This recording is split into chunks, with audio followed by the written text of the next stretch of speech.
The fire makes the city look so bright. Close your eyes and just stay tight. We have to go. Stay with me while we leave. Stay with me. Hey, what's up, Hanz family, and welcome to another holiday tutorial. Today is going to be an ice queen. Also, I know my eyes are red. I was staring into a bright light. They get red sometimes. It's alright.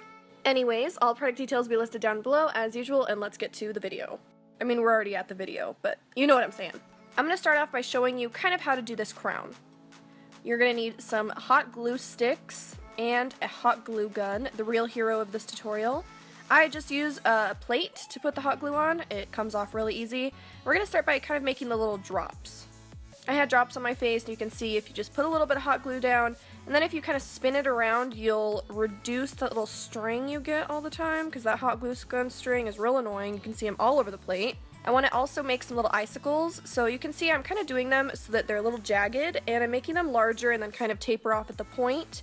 And as they get dry to the touch, I'm adding a little few layers on top of them because we want them to look really textured. That'll help the hot glue to really look like ice.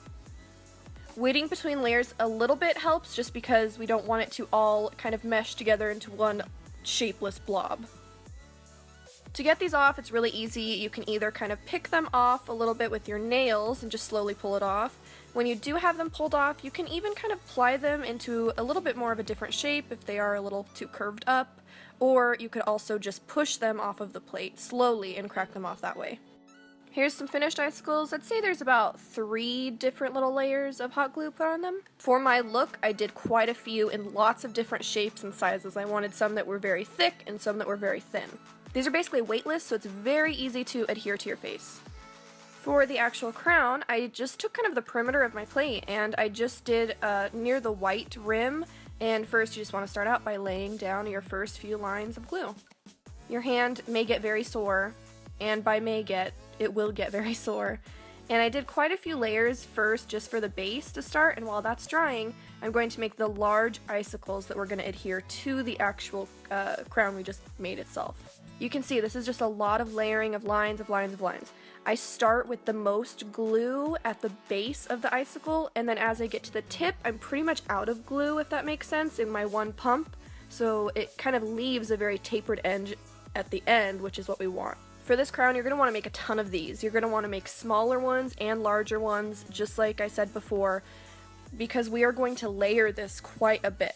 With the base of the crown, you just want to take it off like normal, and it's actually very pliable and easy to work with, so you don't have to be too worried about cracking it or pulling it too hard and having it break. The first crown I made was way too big, so I actually just cut it and cut a chunk of it out and then re-glued it together.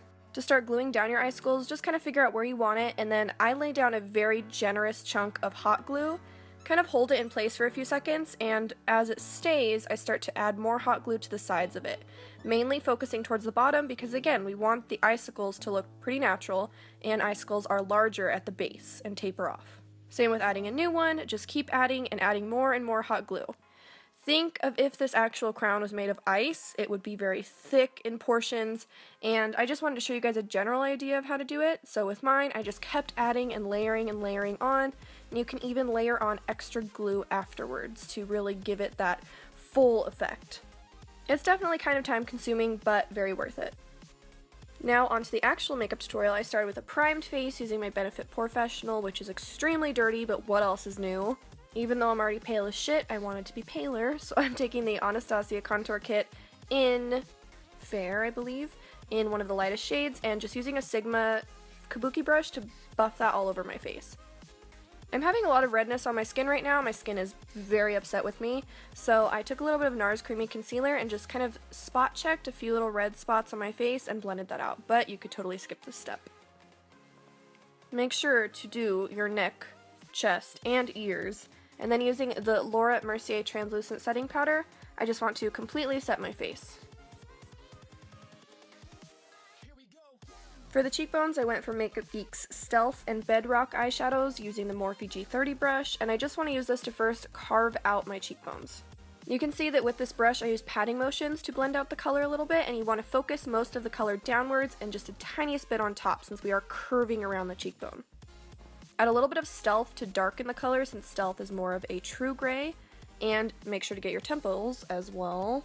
And then use a smaller brush and a little bit of Corrupt, which is as well from Makeup Geek, duh, and go right up against the line of where your cheekbone would be, just to really define it. Use the Morphe brush again to completely blend it out, we don't want it too intense, and then use that same Bedrock and Stealth mixture to darken underneath the eyes a little bit. Prime your eyes with your favorite primer for eyeshadow. Mine is NYX's white primer.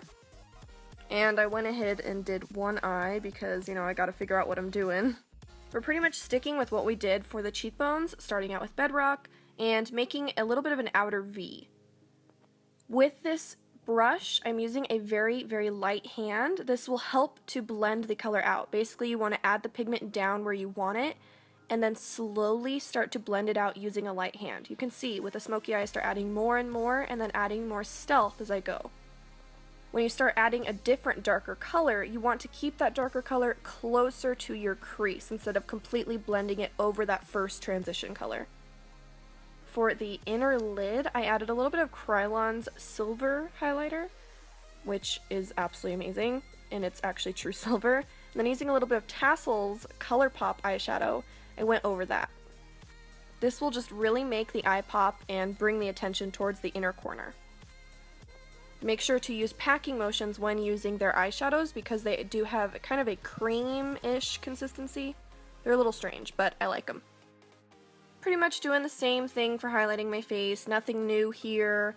Just taking the Krylon Silver highlighter that I used earlier, highlighting my cheekbones, nose, lips, you get the deal.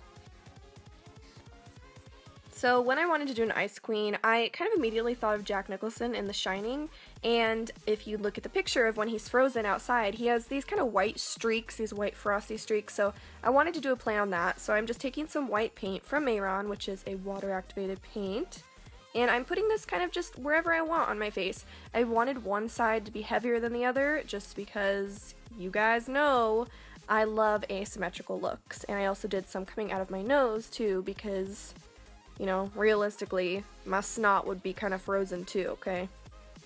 We also want to give it a very artsy feel though. Darkening up the brows with pretty much the leftover shadow that's on that brush, which was a mixture of all the grays and blacks in the world, and I want to really darken the inner corner of the brows just a little bit. Just because I'm trying to be a little creepy, I took some black body paint and this small little liner brush and just drew some tiny little lines coming down from both eyes on the bottom. If you have watery eyes, I would opt for some liquid liner instead of black body paint because it's water activated, so it could melt. Here is the part that I was waiting for when I was doing this tutorial. I was so excited. I am going to take this and just some duo eyelash glue. You could totally use spirit gum if you are wearing this for longer, but I was just wearing it for, you know, to sit in my chair and take some sexy pictures for you guys. So you want to add a little bit of the glue down, or spirit gum, wait for it to dry a little bit, get tacky, and then just add on the hot glue. I kind of went for where I wanted a bunch of water droplets on the sides of my face. I did focus more water droplets on the side where there's more white dripping down.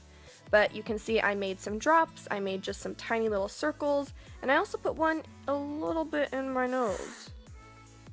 From here, I didn't know what else I was going to do, but I was like, you know what, I want one eye to look almost completely covered. So I added a few little icicles covering one of my eyes, and I have to tell you guys, if you do this, please, please be careful, or please do not have these have sharp points. The hot glue, they can be kind of sharp, so make sure that they aren't sharp near your eyes. I dropped these so many times, can't even tell you, and I just wanted to do a little bit on the other eye. Again, staying with the asymmetrical looks. Just wherever you think it looks good, do it. Make tons of these that you have plenty to play around with. I popped in some white contacts, and I'm using this my BeautyMark Makeup Academy. They have their own lipsticks, and this is in Brit Brutal. It's a beautiful berry shade. I was looking for a color to wear, and I was like, yep, you're it. They are liquid lipsticks, so I'm just putting that all over, and then taking ColourPop's tassel that we used earlier and putting that in the center. Because, you know, gotta have frosty lips too. Taking a little bit more of the mixture of Stealth, Bedrock, and Corrupt just to contour my jaw a little bit. Making sure to pull the color all the way down my neck. Pop on your wig and your crown and you're all done. I hope you guys liked this tutorial. This was super fun to do. I used to make shit out of hot glue in high school, so I'm so glad I got to do this crown. Please subscribe if you haven't already, and let me know what you guys think down below, and I will see you later. Bye!